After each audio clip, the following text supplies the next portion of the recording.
एक बार दो राज्यों के बीच में बहुत भयानक युद्ध चल रहा था।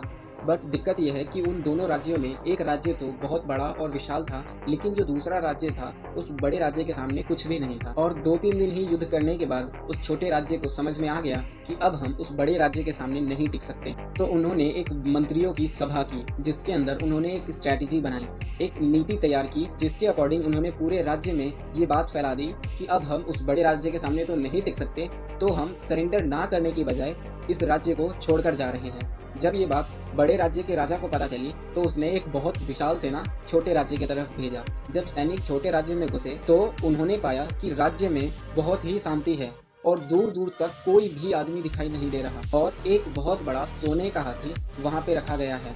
सैनिकों ने ये बात राजा तक पहुंचाई कि यहाँ पे एक बहुत बड़ा सोने का हाथी है, इसका क्या करना है। राजा ने कहा कि उस हाथी को अपने इधर ले आओ, वो हमारे जीत की निशानी है।